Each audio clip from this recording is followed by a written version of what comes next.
Halo teman-teman pecinta catur, kembali lagi Tarigan Catur Channel. Beberapa pertandingan menarik tersaji ya di dalam babak 9 turnamen Belgrade GM 2022. Salah satunya adalah pertandingan antara Grandmaster David Navara asal Ceko menghadapi Grandmaster Alexei Sarana asal Rusia. Langsung saja kita ulas ya. Di sini Grandmaster David Navara yang menggunakan catur boh putih memulai permainan dengan pion D4 dan dibalas kuda F6 oleh Grandmaster Alexei Sarana.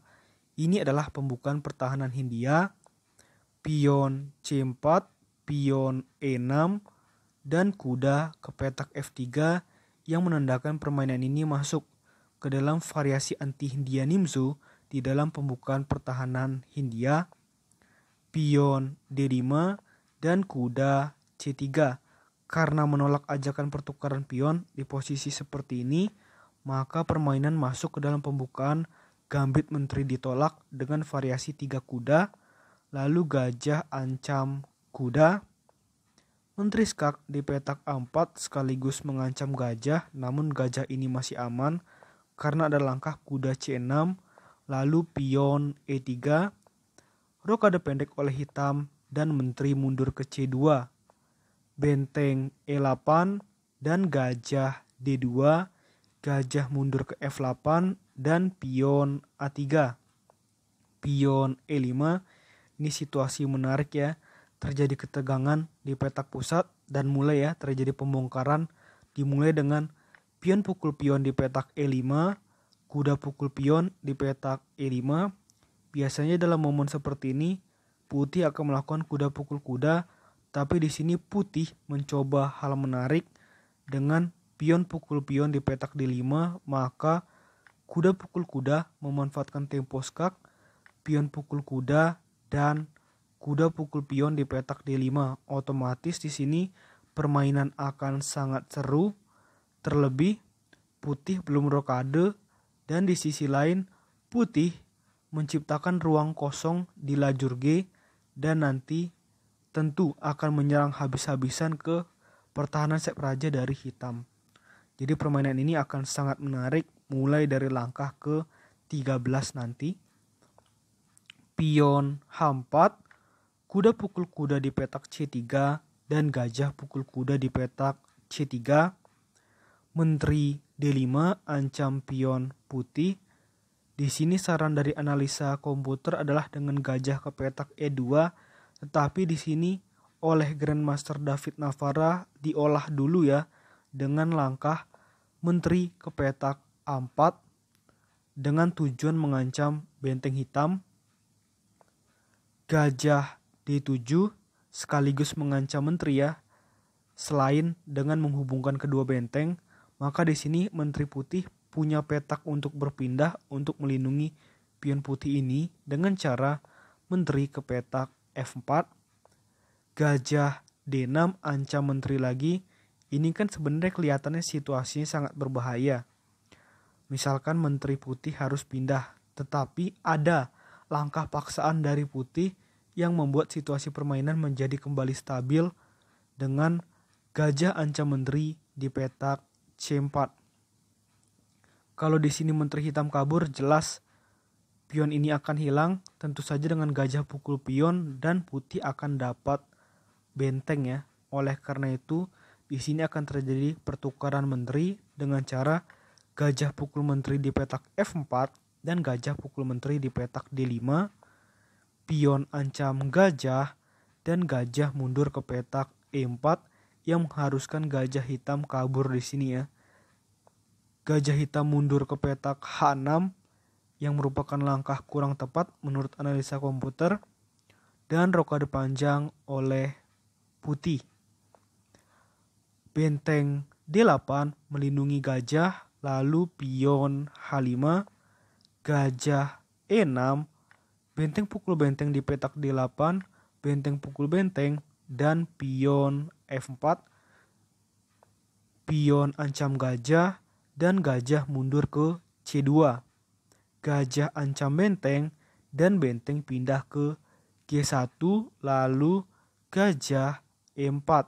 Di sini putih melakukan langkah kombinasi sederhana dengan gajah skak di petak B3, gajah menutup, gajah pukul gajah, benteng pukul gajah, dan gajah pukul pion.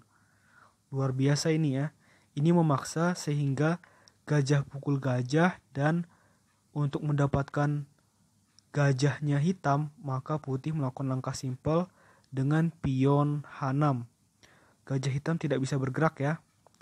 Benteng D7 dan benteng G5. Di sini hitam melakukan langkah kurang tepat dengan raja pindah ke petak H8 yang membuat putih unggul secara posisional ya. Karena ada tempo skak, pion pukul gajah skak, benteng pukul pion, dan benteng pukul pion. Oh iya, selain keunggulan posisional, di sini putih juga unggul secara materi. Pion punya 5, sedangkan hitam pionnya 4 ya. Benteng ancam pion, benteng ke petak F7. Di sini hitam melihat akan rugi kalau benteng pukul pion, maka yang dilakukan adalah dengan benteng mundur ke G7. Benteng skak, benteng menutup. Benteng kembali lagi ke petak F7 dan benteng G7, lalu benteng F5. Dan benteng hitam kembali lagi ke G2 ancam pion. Pion maju ke petak F3 dan benteng F2. Benteng G5 dan benteng pukul pion di petak F3. Raja D2 dan benteng skak di F2.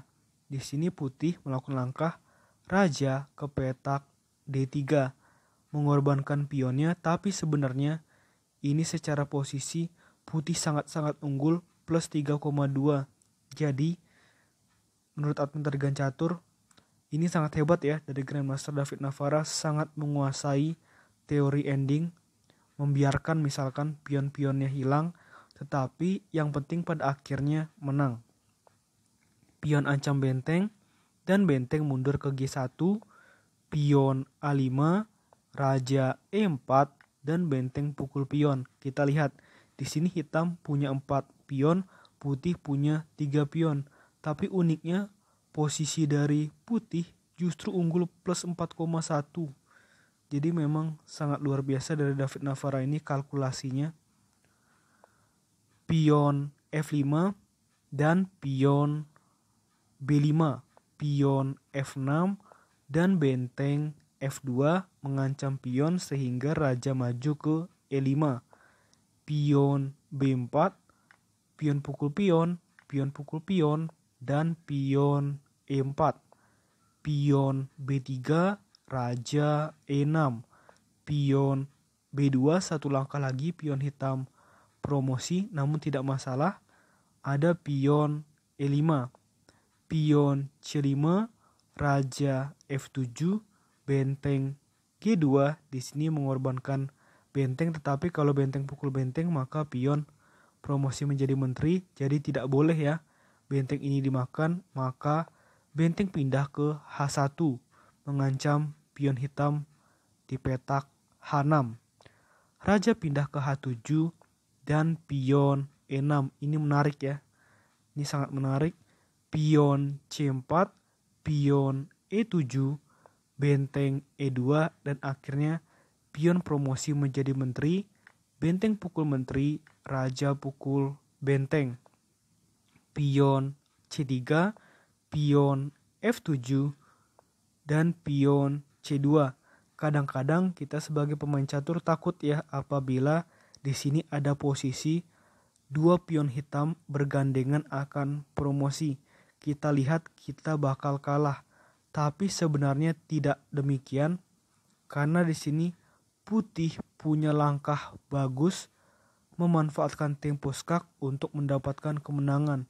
Tempo skak itu jelas ya, satu-satunya tempo skak yang bisa dilakukan adalah dengan benteng pukul pion skak, dan tepat di posisi seperti ini Grandmaster Junior asal Rusia Alexei Sarana memutuskan untuk menyerah.